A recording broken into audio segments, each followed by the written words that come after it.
राजधानी भोपाल के रविंद्र भवन में अंतर्राष्ट्रीय गीता महोत्सव आयोजित किया गया। इस मौके पर मुख्यमंत्री डॉक्टर मोहन यादव ने कहा, आज गीता जयंती का अद्भुत अवसर है। पिछले साल लाल परेड पर आज़ादी के बाद पहली बार 3,500 विद्यार्थियों ने एक साथ गीता पाठ करके अद्भुत रिकॉर्ड बनाया था।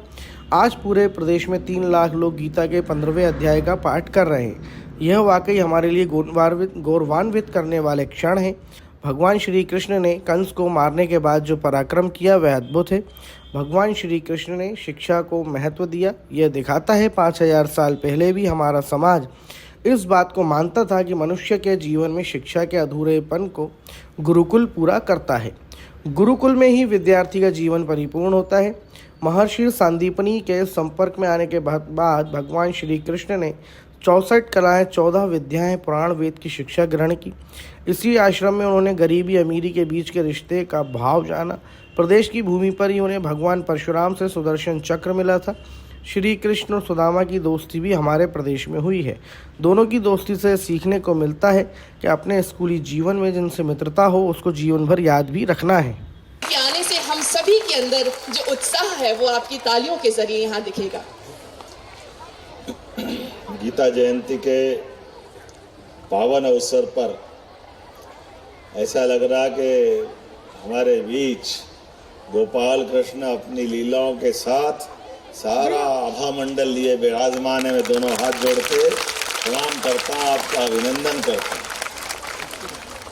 मंच पर विराजमान माननीय मंत्री संस्कृति धर्मेंद्र सिंह लोधी जी, माननीय मंत्री विश्वास सारंग जी, माननीय मंत्री श्रीमती कृष्णा गौड़ जी, हमारे माननीय विधायक पूर्व प्रोटेम स्पीकर श्रीमान रामेश्वर शर्मा जी, माननीय विधायक श्रीमान भगवान दास सबनानी जी, माननीय विधायक विष्णु भगवान, इनकी लीला है, चाहे राम को हो चाहे कृष्ण को हो, हमारे लिए सौभाग्य की बात है।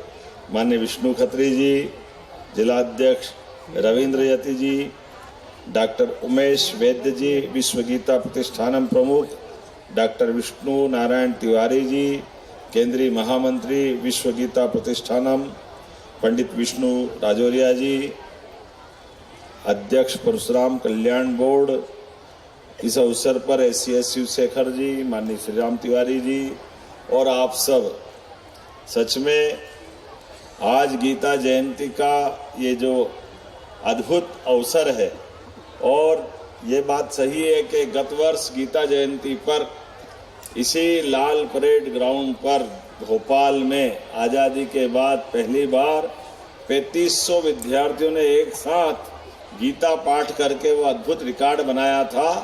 और आज 3 लाख पूरे प्रदेश के 55 जिलों में 10 संभाग में प्रत्येक विकास खंड स्तर पर ये पवित्र गीता के 15वें अध्याय का सस्वर पाठ करना, ये वाकई हमारे लिए इस भगवान की, खास करके मध्य प्रदेश के साथ भगवान कृष्ण ने कंस को मारने के बाद जो पराक्रम किया, लेकिन शिक्षा की प्राधान्यता रखी।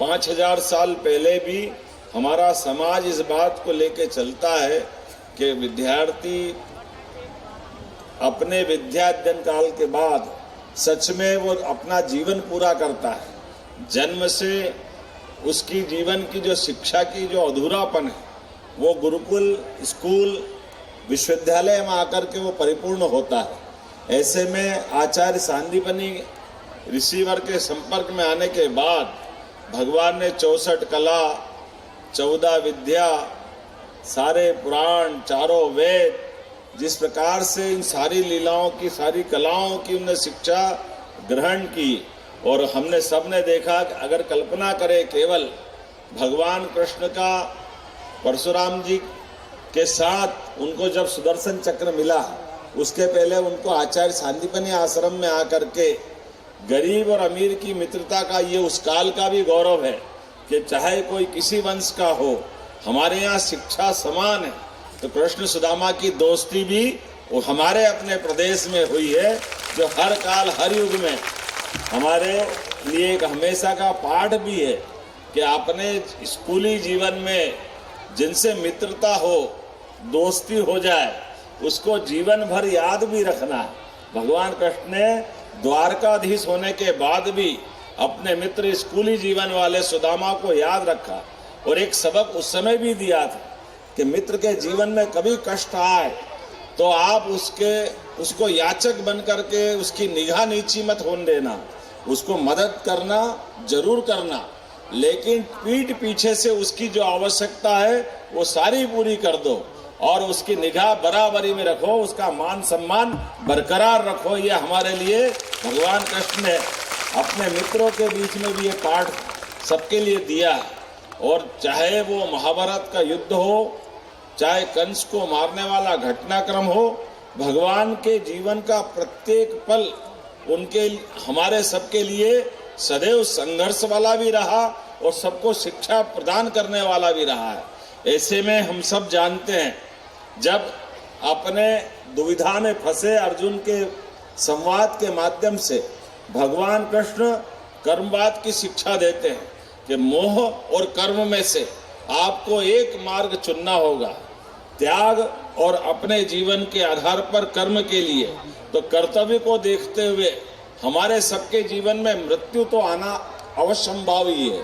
जन्म और मृत्यु के इस क्रम में कोई अछूता नहीं।